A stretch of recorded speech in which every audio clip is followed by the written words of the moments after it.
Giorgio Floriani, la prima ad Artigianato Vivo da presidente della Pro Loco, emozionato? Abbastanza direi, perché è un impegno non indifferente. Io ho sempre fatto il volontario per tanti anni da volontario, ma fare il presidente è ben altra cosa.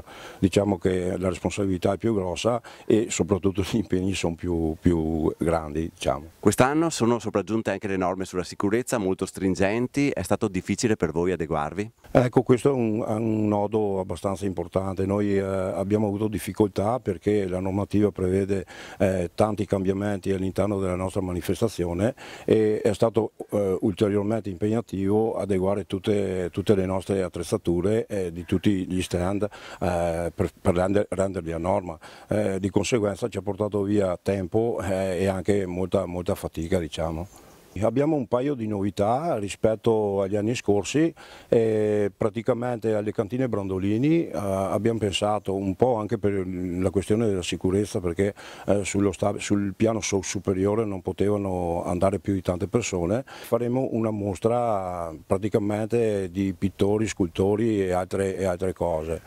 La seconda novità è il simposio di scultura che facciamo in via Zava. Anche qua è una novità perché su suggerimento di alcuni volontari della Pro Loco abbiamo pensato di chiamare 4 artisti, uno locale, uno di Mel, uno di Moena, uno di Ortisei, che lavoreranno un blocco di legno praticamente e ricaveranno una scultura in diretta durante la nostra manifestazione praticamente. E queste sono le due novità, speriamo piacciono alla gente perché effettivamente sono due cose nuove e non le hanno mai viste, ci sono.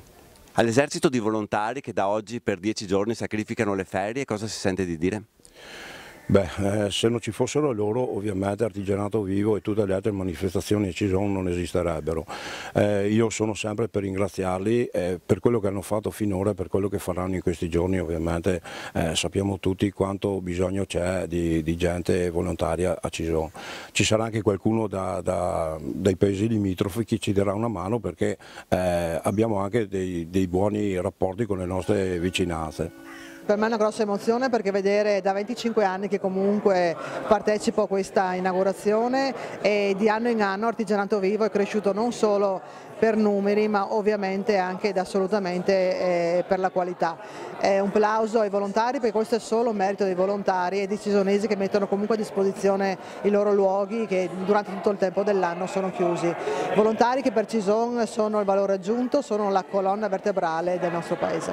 Onorevole Colmellere, per tanti anni ha visto il territorio con gli occhi del sindaco, adesso visto da Roma cosa le pare?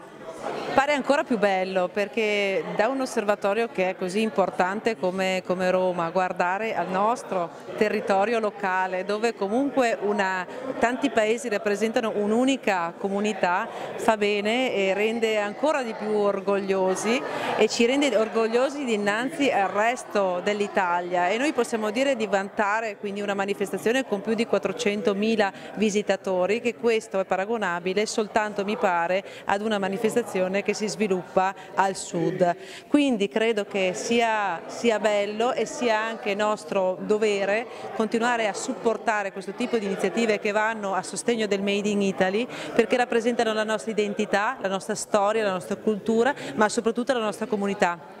Fatta quindi di volontari che danno l'anima e tutto il loro tempo a disposizione per rendere così speciale questo territorio, questo comune e quindi non può che far bene all'anima e far bene a noi tutti. Sì, è una manifestazione importante che coniuga tante cose, l'artigianato, il commercio, i mestieri antichi del territorio e quindi una valorizzazione a 360 gradi che dal punto di vista turistico è fondamentale. Non a caso la provincia di Treviso negli ultimi anni cresce in doppia cifra, anzi anche grazie alle bellezze del territorio e a manifestazioni di questo tipo e mi sento di ringraziare non solo l'amministrazione comunale ma la Pro Loco di Cison e tutte le Pro Loco del Veneto per il grande lavoro di organizzazione che fanno sul territorio che ci consente appunto di dar vita a manifestazioni di questo tipo.